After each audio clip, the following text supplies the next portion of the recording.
Dude, listen, success is not difficult. You just have to know what it looks like. Okay. You don't chase it, you create it. Here's the bottom line. If you guys want to train effectively. Okay. All right, fellas.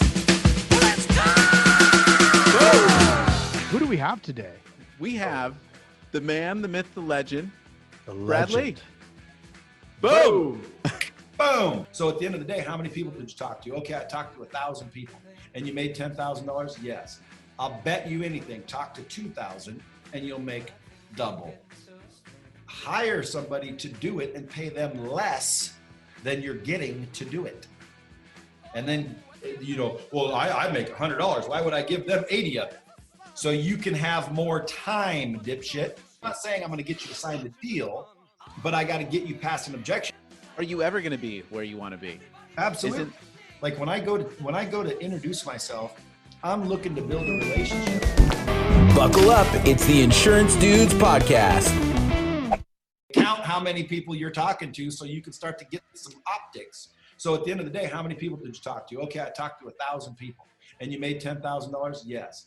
I'll bet you anything. Talk to 2,000 and you'll make double. And they're like, whoa, come on. I didn't say it was difficult, bitch. And then all of a sudden they're like, okay, well, what happens when I don't have any more time? And then I say again, dude, you got to shift your perspective. First of all, how many times have we heard we all have 24 hours in a day? Dude, that's not true, man. I personally have 824 hours. I do. Because I have 100 employees that give me 8 hours each, plus my 24. So I have 824 hours each day. And if I want more time in the day, I just hire more people. Most people won't do that. You know what they say? I can't afford to hire anybody. You can't afford to hire anybody because you haven't hired anybody, dumbass. So at the end of the day, what do we have to do? We have to do more, get better, and scale. So if we want more, do more, get better, and scale. So now watch. Just you guys, whoever's listening to this, you got to pay attention. Don't sit there and doubt so much. Just listen. Okay? If you talk to 1,000 people, talk to 2,000, more than likely, anyone with a brain in their head will tell you more than likely you'll sell probably twice as much. Okay, then once you get to a point where you really personally have no more time, well, then get better at what you're doing, what you're saying, how you're prospecting, how you're following up, all of that. Get better. And so now the same people will get you more sales because you haven't got any more time. So now you just better get better, right? So get better, learn, educate, polish, tune, fine tune. And then let's say you get as good as you can be and you're doing as much as you can, which is not possible, but let's pretend. Well, then what do you do next? Scale. Well, how do we scale? We leverage time and resources. If you're spending an hour doing something, hire somebody to do it and pay them less than you're getting to do it. And then, well, I make $100. Why would I give them 80 of it? So you can have more time, dipshit. So you now go get 100 people where you're only getting 20. You're giving them the 80, but that 20 now times 100 is more than you would have got if you did it yourself. It's like washing a car. Sometimes, I got a blue collar family mainly, and they were visiting one time, and I had car detailers come to my house and detail my cars. Now, one day I tried to detail my own cars. I thought I'd be all industrial and shit. And I go out, dude, after about an hour and a half, it's like, that shit's hard, dude. I'd rather pay someone $40. So at the end of the day, I'm paying $40. They come out, they charge me to detail my cars, and my relatives are sitting there going, dude, you serious? You can't get off your fat ass and go out there and wash your own damn cars?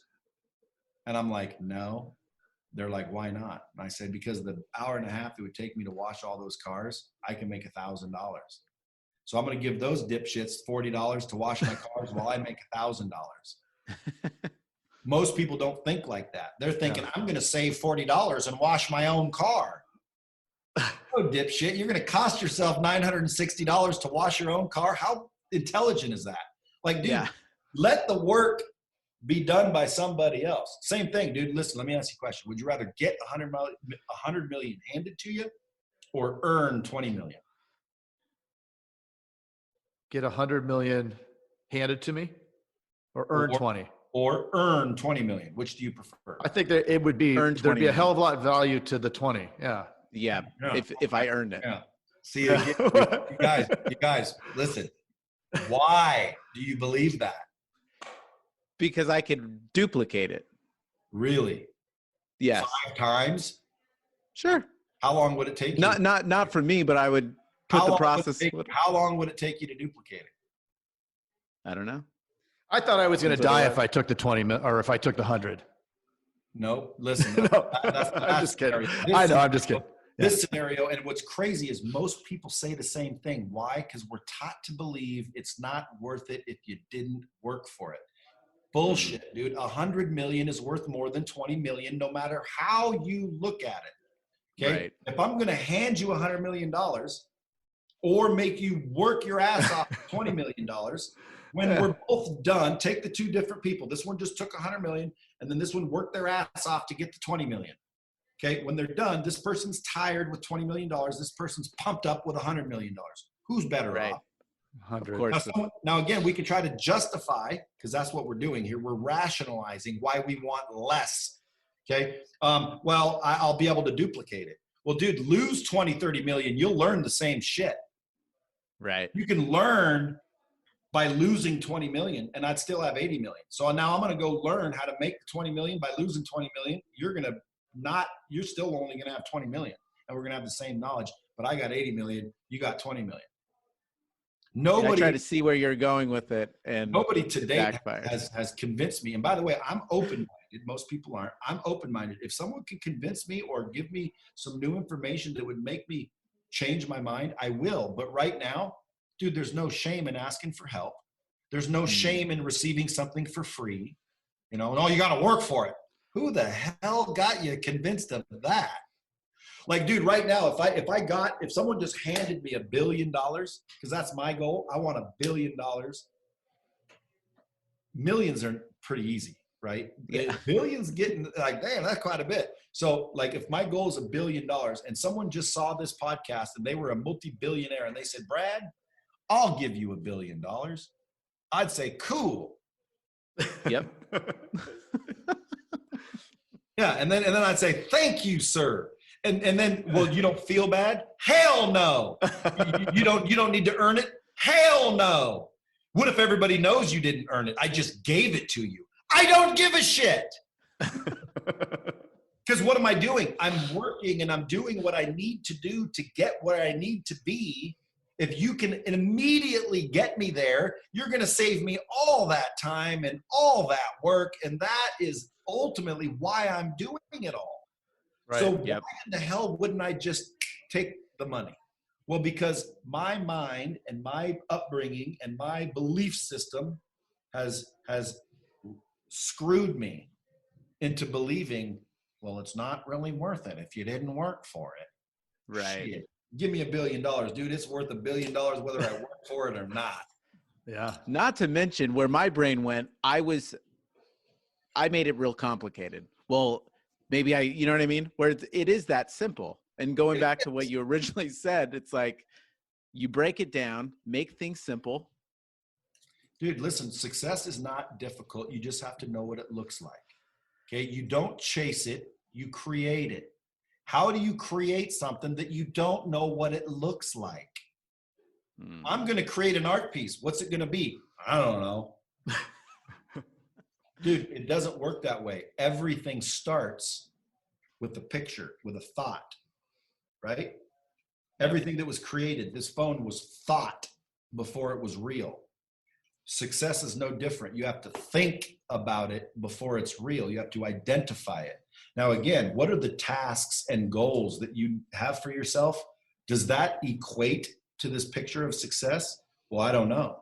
Why? Well, because I've never thought about it. Well, then you better stop doing tasks and goals, because what if you're driving yourself away from what a picture of success looks like? Let's say, for example, your picture of success, you have 6-pack of abs. Yeah. Okay. But you've never really thought about it. So now when someone says, hey, you want a donut? You're like, sure. And you eat a donut. Are you going towards success or away from success? Very far away. Well, why are you eating a donut then? Because you don't have it planned out. You don't have the vision of, Or you're of what not it takes. aware, or you're not Right. aware that that is taking you away from your ideal scene. Your picture of success is this. Why are you doing that? And then if people are like, okay, I have my picture of success and I still do that. Well, that's because you don't like yourself and you don't think you deserve that. So you make decisions to keep you from that. And you don't even know it. So how do you fix that? Sacred Six, $1 Million Morning. Follow Brad Lea. Love it. That's how you fix it. Just drop the Just mic. drop that. Brad, Well, this ain't over. We still got like freaking all kinds of time, don't we? yes. I mean, I'm not doing anything. I can't drop the mic till I'm done, son. Let's do it. Like, how can people get a hold of you, and where, like, are all these in the closer program that you have? Well, Closer School, I have a little thing that says, I don't just create better closers, I create better humans. So yes, this type of shit is in Closer School because it's, look, you're not going to be a master salesperson until you've mastered being a person. Like when someone says, I want to be a really good salesperson. Okay, the word person is in that title, correct? Truth, yes. Okay, so you can't be a piece of shit and a good salesperson. Okay, Right. because you got to be a good person to be a good salesperson. That's like when they say Black Lives Matter and someone says all lives matter. It's like, dude, in order for all lives to matter, then Black lives have to matter. Right. So if someone says Black Lives Matter, why are you saying all lives matter? You know why? Because you're worried. You feel like just because Black Lives Matter, well, what about Chinese lives? Who's talking about Chinese lives here, dude? It's like saying if I said save the whales, and you're like, fucking, what about the tuna? Yeah. Like, dude, can we not just save the whales? Like, I didn't say anything about tuna. We're working on the fucking whales over here. Dude, We don't need to go over here. Let's save the tuna also. Well, what about the mackerel? All fish matter. Well, last time I checked, those fish over there in the fish tank that are getting fed every 10 minutes and getting, their water changed every 5, they don't need no saving. It doesn't look like anyway. Let's worry about the fish that need saving. Huh? Can we do that? Well, everybody's rioting. Everybody ain't rioting, you dipshit. Stop spreading bullshit news. Yeah. Okay, Black Lives Matter. Yes, they do. How about just saying, yes, they do? How about that? Unless, of course, you're racist. Now, again, believe me, I've went through this. It's like I've lost followers. I was up to like 300, almost 301,000 followers on Instagram. And basically I said, the COVID's kind of a scam and blah, blah, blah, blah, blah. People are like, you're endangering everybody. and I lost some followers. And then one day someone told me, hey, you put up the black square to basically, if you're wanting to support ending racism, I'd totally support ending racism. So I put up a black square. Someone says, oh, I'm unfollowing you. I said, why? You don't want to end racism? They're like, all lives matter. And I said, okay, well, for all lives to matter, then Black lives would matter. Right. So what did I say wrong? Like, why are you arguing? It doesn't make sense. What they're trying to say is, hey, it's not just Black people that are important. Well, that's not what I said. Right. People say, well, George Soros is behind the BLM movement. I'm not talking about a movement. I'm talking about individual people. Yeah. I'm not writing a check to Black Lives Matter. I'm saying Black Lives Matter. So it's a whole thing. Now, again, now you guys can't even release this podcast because you know what? You're going to start getting people, all lives matter, you son of a bitch. But anyway, just for the record, I believe all lives matter. But in order to believe that, then you have to believe that Black lives matter. Well, then white lives matter too. I totally agree white lives matter. If you said white lives matter, I'm not going to be pissed at you. I agree. Just say yes. Yeah. But anyway, now we're getting close to losing followers. We better calm down. No, I love it. I love it. It's an interesting subject that not a lot of people talk about. And you know why? They're scared. You know what they're scared of? Losing followers. You know what they're scared of? Other people's opinion. I'm not. You know why? Your opinion of me is none of my business. Right? Yeah. Dude, what you think of me is my business. And by the way, like whatever. To me, I look at it like this. And this is the truth. If you do the right thing, be a good person, ethics and all that, assuming all that's in check. If someone doesn't like you, okay, doesn't like your personality, doesn't like your opinions, doesn't like your beliefs, and they go away, isn't that ideal? Right. True. Right. So if you be yourself and people don't like it, they'll go away. And so who would remain? People that like you. Yeah. Well, isn't that what you want?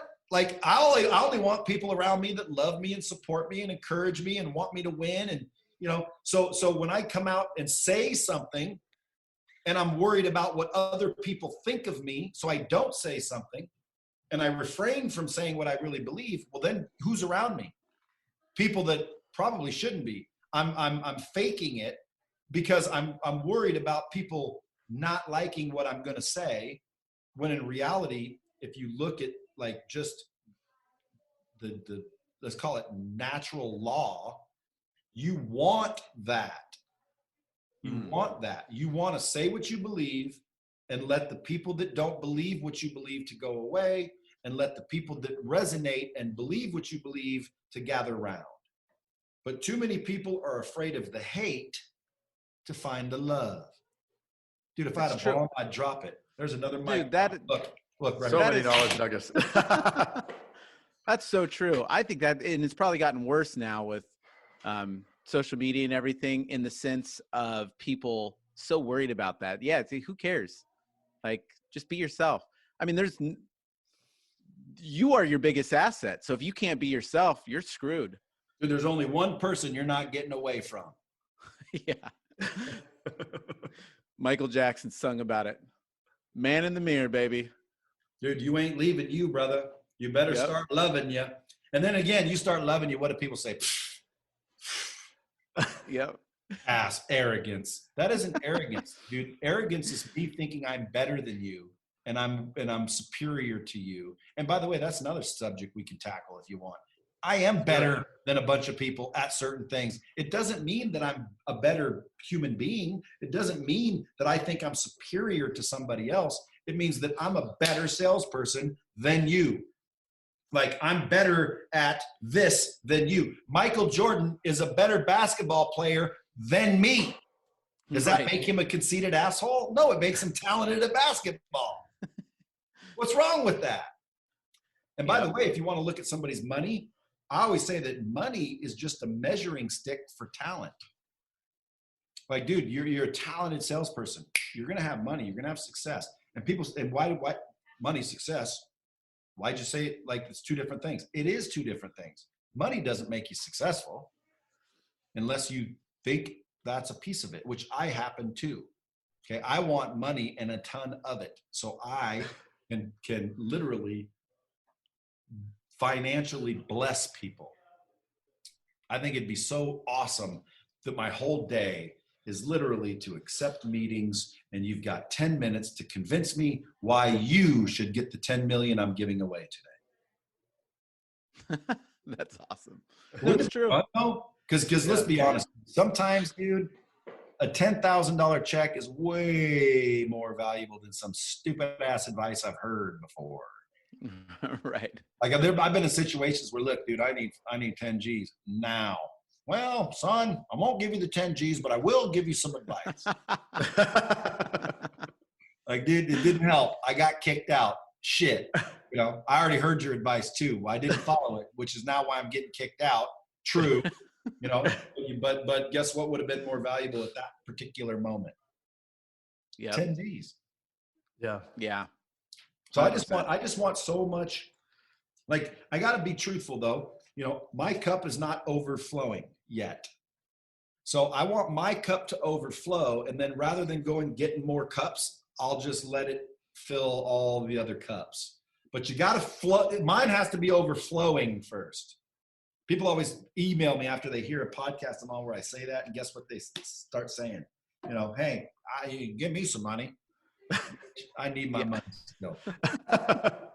I give it away. I do charitable things, but listen, my cup is not overflowing based on what I think my picture of success looks like.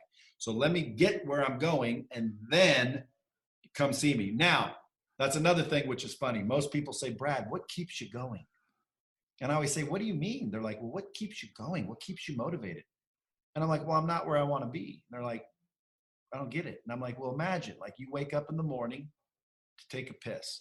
You start heading to the bathroom. Why don't you just stop in the hallway and take a piss? They're like, well, what do you mean? Well, dude, you're heading to the toilet. You're not there yet. Like, I'm not going to stop in the hallway and take a piss. I'm on my way to the bathroom. Are you ever going to be where you want to be? Absolutely. But you'll still, I mean, there's no way you've been training this long and achieving this much. I mean, that's part of who you are now. $1 billion, dude. Give me $1 billion net worth. I am donezo. With everything? Well, then what are you going to do? Give it away and live like a fucking champ. Don't how does that look? Pleasure in the process? Dude, that looks decadent. Yeah. Yeah, that looks like Is it on an island? Is it on a beach? Where is that place? Both. Yeah. See, and that's another thing most people don't understand. Here's what you ask people. Listen, you want to get people with the right perspective, say, hey, listen, what would you rather have? A Lamborghini or a Ferrari? And people will say, I'll take the Lambo. And the other one will be like, I'll take the Ferrari. The answer is both. The answer is both.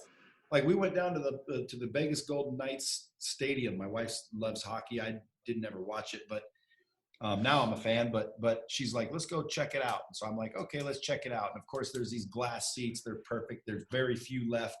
They're sitting right there. Perfect scenario. I'm there. She's like, man, you got to get these seats. I'm like, okay. So my wife says, let's take a look at let's take a look at the suites. And these are like $500,000. I'm like, dude, why would we go look at the suites? She goes, I just want to see what they look like. I said, okay, let's look at what they look like. So we go up there and man, you know why they call them suites? Because they're sweet. They are sweet. So I go up there and I'm looking around and I'm like, it's gorgeous. And like, they're giving me a deal and they're like, dude, we can really hook you up. So guess which one I picked? Which one? Both. Love it. I had, because I gave it up since, but for a couple seasons, I had a suite when the family and everybody and the clients are in town, you need to hang out, close some deals. We'd go in the suite. And then, I could rent out the suite, which I did a lot of times. And then I just go use my glass seats. But most people don't think about both. They think, oh, I should have one or the other. Why? We're taught that way. Yeah. We're taught limits. Like, quit limiting yourself. Quit believing there's limits. You deserve more than you have, folks. If you don't believe that, that's the problem. Right. You have kids, right? Then the only question, other question is, how do I get more? Aha, that's the question. And you better start seeking new information. But yes, I have kids, 6 kids from 9 women. Really? No. I do have 6 kids, but only from 4 women. Right. You have 6 kids. That's crazy. So what do their ages range from? I always tell people I have 6 kids from 4 women, but I can explain. A lot of times that sounds kind of white trashy, right? But in reality, look, I mean, realistically, the first one was kind of a high school sweetheart. We made love once, and she got pregnant and had a baby. Like, does that make me bad? Did you ever hump in high school? Right. Okay, so that's not white trashy. A lot of people, had sex in high school. So that's the first one. And she's right now 33, I think. I don't know, 34 maybe. Yeah. I was 17. I'm 51. She's 34. Okay, so that's the number one. A couple years later, one night stand happened. Boom. Guess what? got pregnant. Only did it once, one night stand, pregnant. And by the way, dude, That's powerful.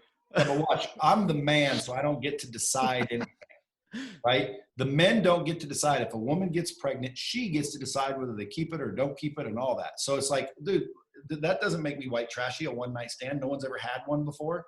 Come on, I'm still not white trash, right? Nah. Okay, so that's 2 babies, 2 women. I'm still good. Then I moved to Las Vegas, and I met my first wife, who was this beautiful Egyptian girl, a virgin too. I always thought I wanted one until I had one. But anyway, that's another story. Beautiful Egyptian. And of course, we got married and had 2 boys. Is that white trashy? No. Okay, so I'm still good, right? That's 3 women, 4 kids. Okay? And I'm still good. You just said I'm still a good guy. Right? All right, I'm still a good guy. Okay, so then the Egyptian decided that she wanted to be in charge. Mm. Unfortunately, I am awake. And I said, no. I would like to be in charge of my own affairs. Thank you. And we argued and couldn't figure it out. So unfortunately, we had to part ways. Well, then I meet, and I was never going to get married again, ever. I had 4 kids from 3 women. I was fine. I'm good. I'm not doing any more kids. And then I met my current wife, and she was like the coolest thing on earth. No arguing, no fighting for like years.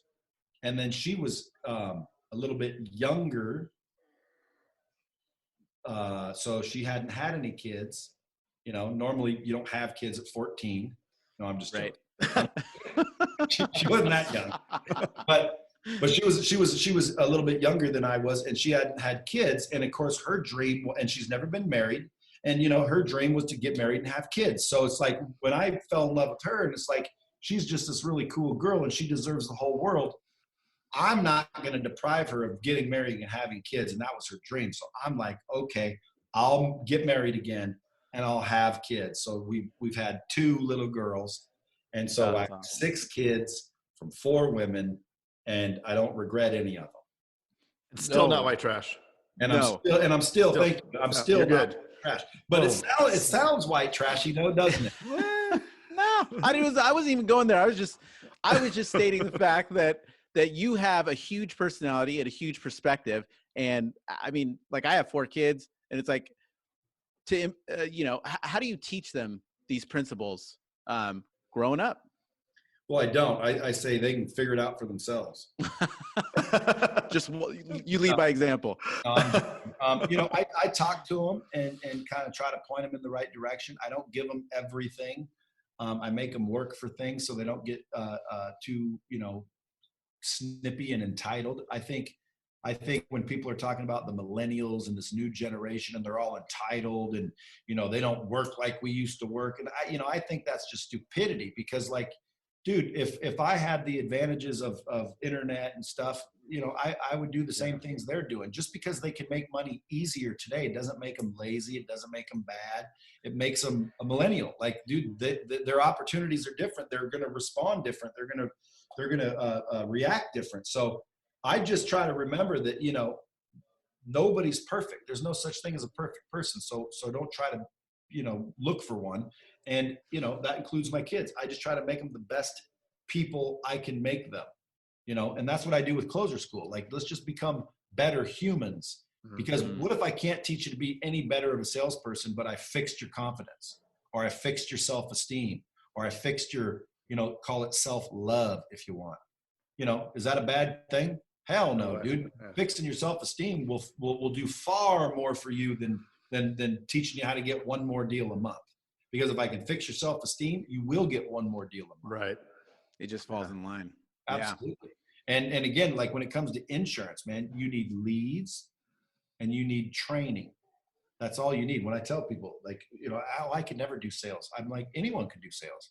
Well, you know, I'm introverted. Dude, introverted makes some of the best salespeople on earth. Okay. If you don't have any opportunity to make commission, well, then you are limited. Like when someone's working for $20 an hour and they think, oh, $20 an hour, that's good. Well, no, dude, you don't like yourself. You're limiting yourself. You're allowing somebody to say you're worth X and that's it. If you don't at least reach out, again, that's called having a job. Listen, I've had a job. You need a job, get a job. But then start to look for, how do you get more? Well, you reach out and start doing more. Maybe I work from 9 to 5, and then from 5 to 9, I start my own business, which will be commission-based, which will be opportunity-based. And then pretty soon, my opportunity outgrows my job. And of course, I quit. And now I go focus and grow the opportunity. And people are like, how did you do it?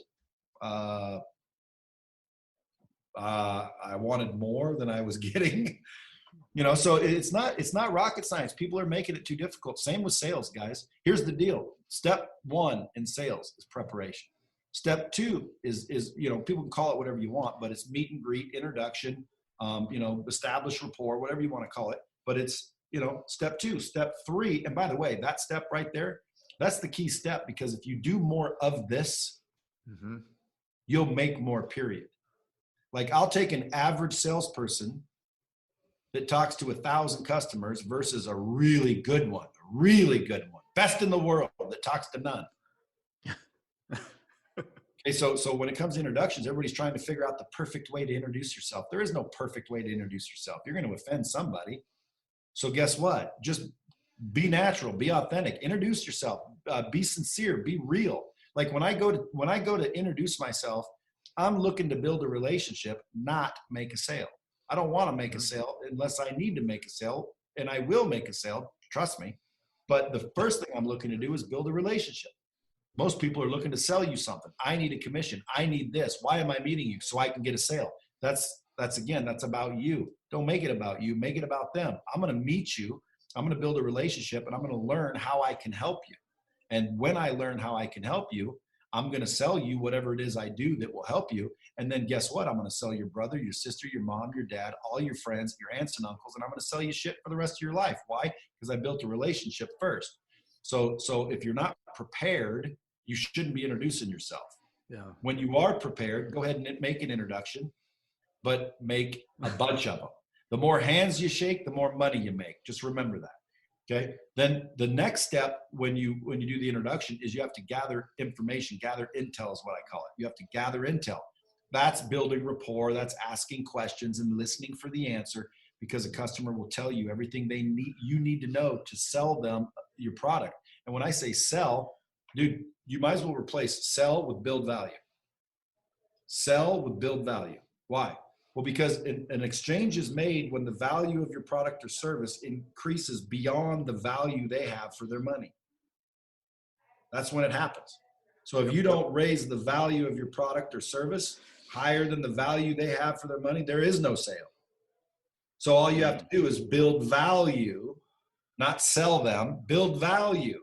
Well, how do I build value if I don't know what your pain points are? I don't know what you're looking for. I don't know what you have now. I don't know anything. I'm just going to blah, blah, blah, look at my product, blah, blah, blah, blah. I'm not building any value. I'm assuming there's value by what I'm telling you. That's what most salespeople do, but there may not be, or it's not the right value. So that gather intel stage is very important. And guess what? It won't work very well if you didn't introduce yourself right. So if you didn't prepare yourself right, introductions don't go very well. If the introduction doesn't go very well, gathering intel doesn't go very well. If gathering intel doesn't go very well, building value doesn't go very well. And now people don't understand, why don't you shortcut? Well, you don't shortcut, kids. Right. You do the moves you're taught to do. Okay. And then when you build that value, then you go in and ask or assume the sale. And then you get to a point where you close. Now, a closer is different than a salesperson. If you come into my business and I sell you this phone and you never said no, I'm a salesperson. I sold you the phone. Okay. A closer comes when someone says no, when someone won't proceed. So the difference between a salesperson and a closer is a salesperson has to become a closer or go get one when the customer says no. And probably 2 or 3 zeros on your paycheck, because a salesperson can make a living, but a closer can make a fortune. So that's the difference between a sales and a closer. And then when you close. You identify, isolate, validate the objection repeatedly till you find it. Then you solve the case, and more times than not, you'll get the deal. And then you keep practicing. Because if you go to, a jujitsu class and you learn how to get out of a certain move, it's still not easy. You got to go in and do it 1,000 times. Get out of the move 1,000 times. That's the practice. Listen, here's the bottom line. If you guys want to train effectively, keyword being effectively, you have to remember 4 things: good content, repetition, practice, and accountability. So some people that read a book and say, oh, I read that book. That's not training. That's reading a book. Who wants to go to a church led by a pastor that read the Bible once? Who wants to go get a haircut from a stylist that cut hair once? Who wants to get a nose job from a plastic surgeon who did it once? Okay, you need repetition, folks. You need good content in the first place, right? Because if I train you effectively to do it wrong, you'll do it wrong. So you need the right way to do it. You need good content. Then you need repetition. That's why school's 12 years, not 12 days, right? Yeah. Okay. Then you need practice, and then you need accountability. Okay. So if you're leading insurance agents and you want to train them, okay, make sure they're getting good content with repetition, they're practicing, and they're held accountable, and they're being accountable. That's when training's effective. Too many companies and individuals, they don't understand that. They think training is watching a video or going to this seminar once. That's not training. That's being exposed. Like, you're not being trained, you're being exposed to information. I don't know about you, but in Nevada, exposure can get you arrested. In Iceland, exposure can cause death. Yeah. Okay. But if you want to actually train somebody and you want to actually see a difference, you need those 4 key ingredients. It's like baking a cake almost. Like, leave out the egg. It's just an egg. Leave it out. Something might come out of that oven, dude, but it ain't what it was supposed to be. Yeah, and most people aren't even aware of it. Most companies, their training program isn't a training program. It's an exposure program. And they're spending a lot of money doing it, and it's not really, ringing the bell or making an impact. And so a lot of bad times people quit. First thing they cut is training. Like, dude, that's the dumbest thing to cut if you have effective training. Imagine going to a doctor to get a shot, right? Let's say penicillin, and the doctor just shoots it in your arm. And then 3 weeks later, you don't know that it's supposed to go in your arm. 3 weeks later, someone says, how's that penicillin working? You're going to be like, oh, that shit don't work. Right. When the penicillin works fine if you would have put it in there, but you weren't doing it right. So that's what people are doing. They're training wrong. They don't understand. If you're going to go read a book, you better read that book 3, 4, 5, 6 times. If you're going to listen to a seminar, you better go through that seminar 6, 7, 8, 9, 10 times. If you're going to want to learn from this podcast, go through it. Hit record, go listen to it multiple times, and you'll get stuff out of it each and every time. I always tell people this. You want to know when you know training's starting to be effective? It becomes annoying. Like, it really gets uncomfortable. It's like, oh my God, I've heard this 30 times. Right. Okay. Now it's starting to work. Just like going to the gym, dude. If you go into the gym and leave comfortable, nothing's going to happen. See, most people, here's one of those things. If you're seeking comfort, meaning financial comfort, seek discomfort. Because if you seek discomfort, you'll end up comfortable. But if you're seeking comfort, you'll end up uncomfortable. It's almost like a dichotomy. It's like a freaking mirror. Yeah. That's why I call it Lightspeed VT. VT is a mirror image of TV. Not to mention Lightspeed TV is a porn site. But anyway, you get my picture. Yeah. Love it, man. Love it. So when is the whole program coming out for insurance? Ooh, soon. Can we talk on it? Soon. Well, like I said, I already told you what it is. It's leads. It's leads. People that want insurance and training. If you buy the leads, you get the training. Gotcha. we're not going to sell the training. We're going to give the training. But we're only going to give the training to people that are buying the leads. There's a lot of people that buy leads in that industry. Yes. Yes. Well, if you As do we.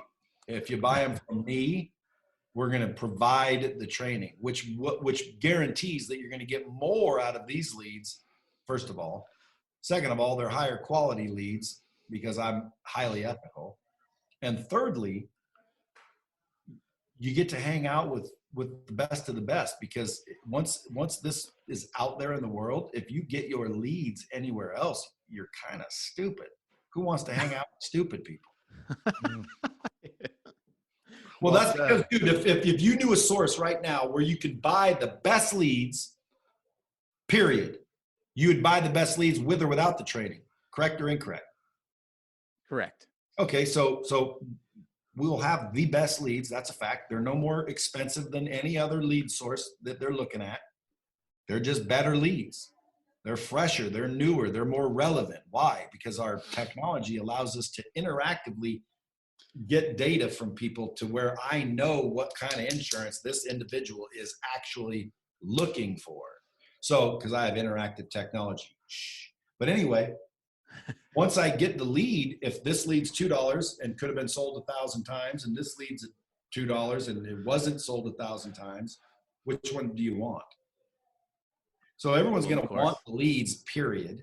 And then I'm going to deliver the training inside the training system where the leads are housed, and you can, it's like a CRM. But so if you buy leads, we're going to give you the training. You don't want the training, you don't need the training, but I promise you, if you do the training, those leads will be 10 times more valuable than they are if you don't do the training. So I'm coming out with that product in the insurance business. Very, very soon. So if you're in the insurance business, I would probably just follow me and wait, because it's coming. I haven't finalized everything. I don't want to get it too out there. I don't want to reveal too much until it's ready to go. But I can promise you this. It's going to be the source for leads. And like I tell people, all you need is leads and training. Because if you think about it, what do you need to be a salesperson or a closer or successful in sales? You need a product. Well, you already got one, fool. It's insurance. Okay. You need a product. You need a prospect. What else do you need? You need a product and a prospect. You don't need training. You can go freaking learn the hard way like I did. That's why my book's called The Hard Way. But you need a prospect and you need training, and you need product. You need a product and a prospect, and you can be in sales. You don't need anything else. You don't need an outgoing personality. Oh, he's got an outgoing he's got the gift to gab. You don't need that. Dude, I've taught introverts, scared introverts, how to be top-notch salespeople, better than extroverts, better than braggadocious gift to gabbers. Why? Well, because a lot of times, and I'm one of those, we think we know everything, so we don't listen. Introverts listen way better. Introverts feel more easily. They're more empathetic. Introverts actually can be better salespeople naturally than an extrovert, but they don't realize that. Just like when we all got caught home at COVID, people started asking me, well, how do we adapt? Well, number one, when you're talking to somebody in person, where should you look? In their eyes. Right in their eyes, right? Okay, so like when we're COVID quarantined and we're on a computer, where is their eyes? Well, they're looking at them on the screen. Right now I'm looking at your eyes, Jason. Yeah. Am I looking at you right now? No. Yeah. No, I'm not. Well, now I am. Gotcha.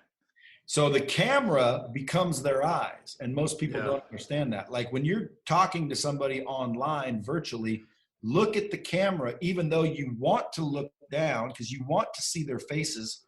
But because eye contact is important, you want to look at the camera, okay, when you're talking at least. And when you're not talking, then you can look and you can notice body language. So like body language is 70% of communication. A lot of times if you get really good at body language, you can tell someone's not interested before they say they're not interested, and your advantage is knowing they're not interested before they say it, because once they say it, we have these biases that now once I said it, I have to stick to my guns. Why? Because we're taught that way. Yeah. So if I can tell, oh, you're not really interested before you say it, I've got the ability to go in and start trying to build value or ask more questions or gather more intel prior of you telling me to get lost. So body language, that's in closer school. There's so much crap going into closer school. It's unbelievable. Right now, the only thing in closer school is something called the master class. And the master class is about 4.5 hours of content that literally lays the foundation. So now we can start talking. Most people say, Brad, I want to hire you in person. I want you to be my coach. And they're willing to pay big money to do it. And I'm like, not until you go through this. Why? Well, because dude, I ain't got time to bring you up to speed. Like everything I say there, I need you to hear before me and you talk. Then when we start talking, you know what I mean. You've already heard what I said. And by the way, guess what? I don't want you to go through it once. I want you to go through it 7 times. And then people are like, well, I'm not willing to do that. And then I say, I'm sorry to hear that. I'm not willing to work with you. Yeah, see you later. Like, why? Well, because I already know what works and what doesn't work. And me telling you something once is not training. It's not going to get you better if you're not doing it repeatedly, if you're not willing to practice it, if you're not willing to hold yourself accountable and be accountable. It's not going to work. So I'm wasting your money and my time.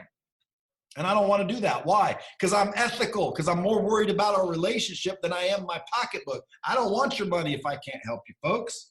But I think anyone listening with a half a brain in their head already knows I can. Matter of fact, I think you already know I have. Love it. Love it. Thanks so much, Brad. How about, is there a link for Closer School? Can they go check that out? Yes, you can go to closerschool.com, but bradlea.com. You'll find everything I'm doing. I got a new clothing line coming out called Goat Work. Nice. It's called Goat Work. Why? Because I believe if you want to be the goat, you got to do the work. So I called it Goat Work. And Nice. and like it's got a shirt like this, but instead of a little alligator, it's a goat head.